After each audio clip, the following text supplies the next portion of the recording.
একটা প্রশ্ন এসেছে, সাহারি ও ইফতারের কোনো দোয়া আছে কি? এটি কি বাংলায় পড়া যাবে? ইফতারের আমরা দোয়ার কথা জানি ভাই। ইফতারের একটা কমন দোয়ার কথা আমরা জানি, আরেকটা দোয়া আছে আনকমন, যেটা আমরা জানি না। দুইটা দোয়া আমি বলছি। এক নম্বর হলো ইফতারের দোয়া, যেটা কমন আমরা জানি, সেটা হলো আল্লাহুম্মা লাকা সুমতু ওয়া আলা রিজকিকা আফতারতু। এই দোয়ার অর্থ হলো, হে আল্লাহ, আপনার জন্য আমি সিয়াম সাধনা করেছি, রোজা রেখেছি, আর আপনার উদ্দেশ্যেই আমি ইফতার করেছি, অর্থাৎ আপনার নির্দেশের পালনার্থে আমি ইফতার করেছি। এই যে আল্লাহুম্মা লাকা সুমতু ওয়া আলা রিজকিকা আফতারতু, এটা ইফতারের একটা দোয়া।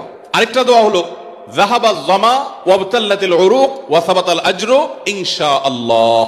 যাহাবাজ জামা মানে আমার পিপাসা দূর হয়ে গেছে, ওয়াবতাল্লাতিল উরুক আমার শিরা উপশিরাগুলো সব সিক্ত হয়ে গেছে, ওয়া সাবাতাল আজরু ইনশাআল্লাহ এবং আল্লাহ চাহেন তো এই রোজার বিনিময় আমার জন্য অবধারিত হয়ে গেছে। এই যে দোয়া ইফতারের, এটা কি ইফতারের আগে করবেন না মাঝখানে করবেন না শেষে করবেন? কি বলেন, ইফতারের আগে না শেষে? যারা যারা আগের পক্ষে তারা হাত তোলেন।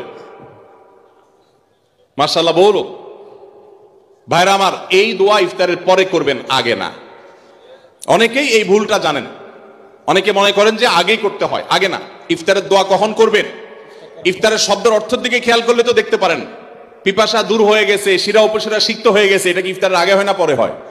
তাহলে আল্লাহুম্মা লাকা সুমতু ওয়া আলা রিজকিকা আফতারতু, আল্লাহ তোমার জন্য রোজা রাখলাম, তোমার রিজিক দিয়ে ইফতার করলাম, এটা কি আগে না পরে? পরে। অতএব এটা ইফতারের পর। তাহলে ইফতারের শুরুতে কি পড়বেন? বিসমিল্লাহ। বিসমিল্লাহ বলে যে কোনো খাবার খান, ইফতারও খাবেন। ইফতার খেয়ে ফেলছেন, দু চার লোকমা খেয়েছেন, একটু পানি খেজুর খেয়েছেন, তারপরে দোয়া পড়তে পারেন। আর চাইলে একদম শেষ করেও পড়তে পারেন। আর এটা নিজের ভাষায় পড়লে হয়ে যাবে, কিন্তু সুন্নাত হবে, বেশি উত্তম হবে নবীজির ভাষায় পড়তে পারলে, সরাসরি আরবি টেক্সটটা পড়তে পারলে। আল্লাহ আমাদেরকে তৌফিক দান করুন।